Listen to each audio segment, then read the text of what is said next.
محمد رسول اللہ لا الہ الا اللہ۔ امام حسین علیہ السلام کے روضہ مبارک پر طوفان آ گیا۔ ایسا کیا معجزہ رونما ہوا کہ وہ طوفان وہیں تھم گیا، جان کر آپ کے رونگٹے کھڑے ہو جائیں گے۔ السلام علیکم ناظرین، کربلا معلیٰ میں گرد آلود طوفان اس قدر شدید آیا کہ ہر شے اندھیرے میں ڈوب گئی۔ ہاتھ کو ہاتھ سجھائی نہیں دیا۔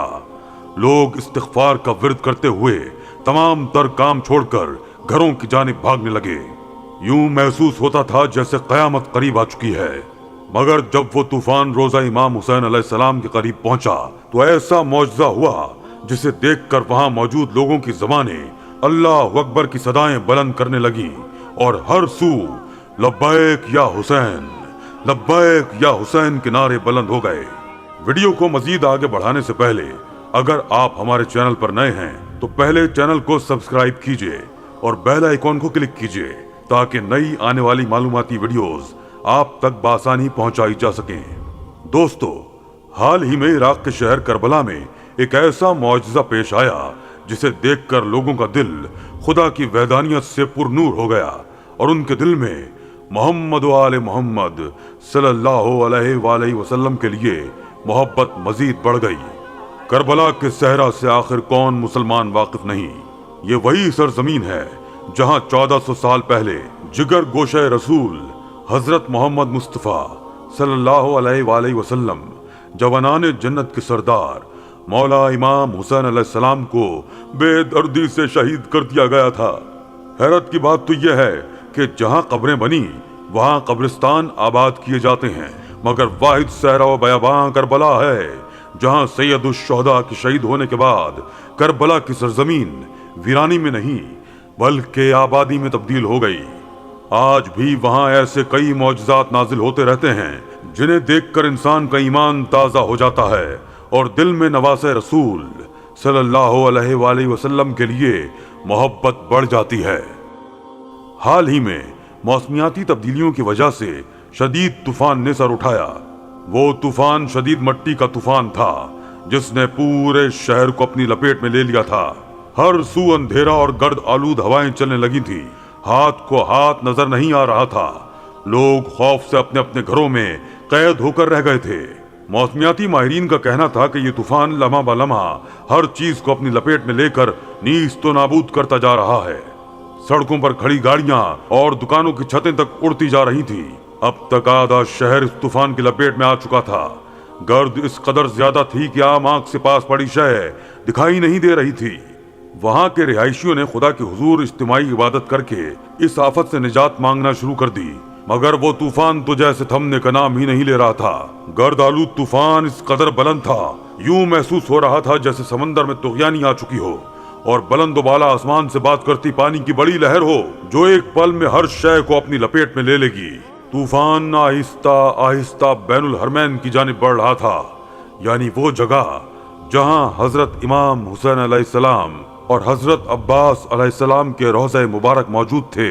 اس وقت بھی ہزاروں کی تعداد میں زائرین حرم میں موجود تھے جو بارگاہ الہی میں نواز رسول صلی اللہ علیہ وآلہ وسلم اور جگر گوشہ بطول صلی اللہ علیہ وآلہ وسلم کے صدقے میں اس آفت سے نجات کی دعا رو رو کر رہے تھے۔ وہ طوفان بڑی تیزی سے روضہ مبارک کی جانب بڑھ رہا تھا۔ لوگ اپنے گھروں کی چھت سے یہ منظر دیکھ رہے تھے کہ کیسے کوسوں دور سے مٹی کے طوفان کی لہر روضے کی جانب بڑھ رہی ہے۔ یہ ویڈیو آج بھی انٹرنیٹ پر موجود ہے کہ جب وہ مٹی کا طوفان حرم کے قریب پہنچا تو دیکھتے ہی دیکھتے اس کی رفتار میں کمی آتی گئی۔ وہ گرد آلود طوفان تھمتا چلا گیا۔ یوں محسوس ہوتا تھا گویا ادب سے اپنی حدود میں سماتا جا رہا ہو۔ حرم سے دوسری جانب موجود عمارتوں پر مقیم لوگوں نے اس منظر کو اپنے کیمرے کی آنکھ میں قید کرنا شروع کر دیا۔ وہ شدید طوفان یوں ہی آسمان سے باتیں کرتا ہوا ہوا میں ساکت ہو چکا تھا۔ لوگوں کا تجسس اسی پل بڑھا تھا۔ لوگ حیران تھے، ان کا دل ایک پل کے لیے ساکت ہو کر دوبارہ دھڑکا تھا جب یہ منظر انہوں نے براہ راست اپنی آنکھوں سے دیکھا کہ وہ طوفان امام حسین علیہ السلام کے روضہ مبارک سے کچھ دوری پر ہی تھم گیا اور کتنی ہی دیر یوں ہی تھما رہا۔ لوگ یہ منظر دیکھ کر مبہوت ہو گئے اور ان کی آنکھوں سے آنسو جاری ہو گئے۔ کربلا کا ایک اور زندہ معجزہ پوری دنیا کے سامنے تھا۔ طوفان روضے سے آگے نہیں بڑھا تھا، وہ اپنی ہی جگہ پر رک کر ہوا میں تحلیل ہوتا چلا گیا۔ لوگوں نے سبحان اللہ کی صدائیں بلند کر دیں۔ یہ منظر انہیں ایک عجیب سی کیفیت میں مبتلا کر چکا تھا۔ دل میں آل رسول صلی اللہ علیہ وآلہ وسلم کے لیے عزت و احترام کو ایک نئی منزل میسر ہوئی تھی۔ اس زمین پر مدفون وہ کوئی عام ہستی نہیں تھی، یہ وہ ہستی تھی جنہیں رسول اللہ صلی اللہ علیہ وآلہ وسلم مدینے کی گلیوں میں اپنے شانہ مبارک پر سوار کر کے پہچان کروایا کرتے تھے، تاکہ سب جان لیں کہ مولا امام حسین علیہ السلام کا محمد مصطفیٰ صلی اللہ علیہ وآلہ وسلم سے کیا رشتہ ہے۔ مگر بعد از رسول خدا صلی اللہ علیہ وآلہ وسلم انہی کی اولاد کو بے دردی سے 3 دن تک بھوکا پیاسا رکھ کر اس سرزمین پر شہید کر دیا گیا۔ جس نبی صلی اللہ علیہ وآلہ وسلم کی شریعت میں قربانی کے جانور کو بھی پیاسا ذبح کرنے کی اجازت نہ تھی، اسی نبی کی اولاد کو پیاسا ذبح کر دیا گیا۔ یہ کائنات اور کائنات کی ہر ایک شے خدا کے حکم کی پابندی رکھتی ہے۔ خدا جو چاہے جسے چاہے اور جس کے لیے چاہے کن فرما دے۔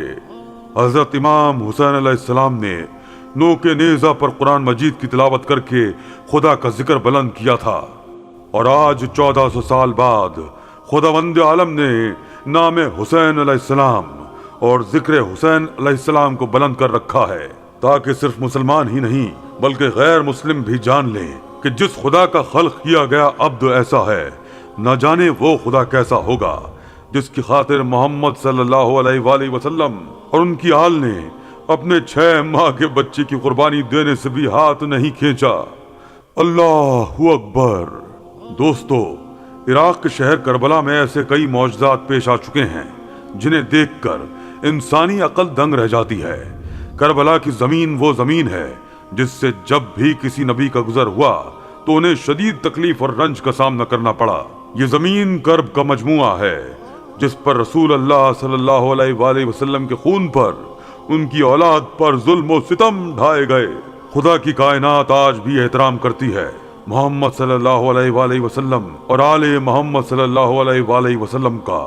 کم عقل اور گمراہ انسان ہی تھے جو نبی کی قدر نہ کر سکے، جو نبی اور ان کی آل کی قدر نہ کر سکے، ان کے گھرانے سے وفا نہ کر سکے۔ مگر آج بھی ایسے کئی زندہ معجزات ہمیں دیکھنے کو ملتے ہیں جنہیں دیکھ کر دل میں خدا کی معرفت اور اس کے پیارے نبی اور ان کی اولاد کے لیے محبت دل میں بڑھ جاتی ہے۔ انبیاء میں سے جو نبی بھی کربلا میں آتا تو کسی نہ کسی طریقے سے اس کے بدن پر چوٹ لگتی اور وہاں پر اس کا دل غم و حزن سے بھر جاتا۔ اس پر انہوں نے اس کے سبب کے بارے میں خداوند سے سوال کیا تو خداوند نے ان پر وحی نازل کی اور فرمایا کہ یہ کربلا کی زمین ہے اور یہاں پر حضرت امام حسین علیہ السلام شہید ہوں گے۔ بہار الانوار جلد 44 صفحہ نمبر 242۔ حضرت ابراہیم علیہ السلام جب سرزمین کربلا سے گزر رہے تھے تو ان کا گھوڑا پھسلا، وہ نیچے گرے اور ان کا سر مبارک پھٹ گیا اور خون جاری ہو گیا۔ پھر انہوں نے استغفار کرنا شروع کر دیا اور عرض کیا، خداوندہ مجھ سے کون سا گناہ سرزد ہوا ہے؟ حضرت جبرائیل علیہ السلام اس پل نازل ہوئے اور کہا، اے ابراہیم علیہ السلام، کوئی گناہ آپ سے سرزد نہیں ہوا، لیکن یہاں پر خاتم الانبیاء حضرت محمد مصطفیٰ صلی اللہ علیہ وآلہ وسلم اور خاتم اوصیاء حضرت علی علیہ السلام کا بیٹا امام حسین علیہ السلام شہید ہوں گے۔ امام حسین علیہ السلام شہید کیے جائیں گے، اسی وجہ سے ان کے خون کی یاد میں آپ کا یہاں پر خون بہا ہے۔ بہار الانوار جلد 44 صفحہ 243۔ المختصر، جس بھی نبی علیہ السلام کا گزر اس سرزمین سے ہوا وہ کرب میں ضرور مبتلا ہوئے۔ اس زمین کو جنت کے ٹیلوں میں سے ایک ٹیلا بھی قرار دیا گیا ہے۔